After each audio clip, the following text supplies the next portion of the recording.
ইউক্রেনের ইয়ারোভা গ্রামে ব্যাপক ড্রোন ও বিমান হামলা চালিয়েছে রাশিয়া। এতে বেশ কয়েকজন নিহত হয়েছেন। কিয়েভ জানিয়েছে এদিন 400-র বেশি ড্রোন ও 40টি ক্ষেপণাস্ত্র দিয়ে হামলা চালায় রাশিয়া। বেশিরভাগই প্রতিহত করার দাবিও করেছে ইউক্রেন। তবে রাশিয়ার দাবি এসব হামলা চালানো হয়েছিল ইউক্রেনের সেনাদের স্থাপনা লক্ষ্য করে।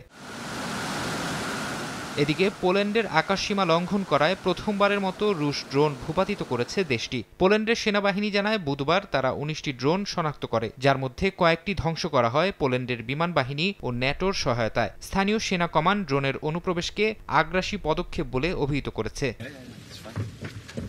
রুশ ড্রোনের বিষয়ে ন্যাটো মহাসচিব বলেন, পোল্যান্ডের আকাশসীমায় এমন ঘটনা অত্যন্ত বিপজ্জনক। তিনি বলেন, ইচ্ছাকৃত হোক বা না হোক এটি অত্যন্ত ঝুঁকিপূর্ণ এবং পুরো ঘটনার মূল্যায়ন এখনও চলছে। পোল্যান্ডের প্রধানমন্ত্রী ডোনাল্ড টাস্ক এই ঘটনার পর আর্টিকেল 4 সক্রিয় করেছেন, যা ন্যাটোর সদস্যদের তাদের মিত্রদের সঙ্গে পরামর্শের সুযোগ দেয়।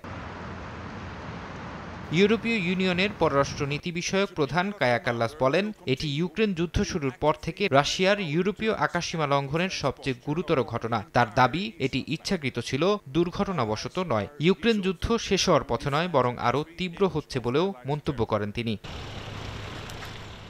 পোল্যান্ডের আকাশের রুশ ড্রোন অনুপ্রবেশের ঘটনা এমন এক সময় ঘটল যখন প্রেসিডেন্ট ট্রাম্পের মধ্যস্থতায় রাশিয়া ইউক্রেন শান্তি আলোচনার চেষ্টা অনেকটাই থমকে আছে, আর মস্কো আকাশপথে ইউক্রেনে হামলা বাড়াচ্ছে। ফরহাদ চৌধুরী, সময় সংবাদ।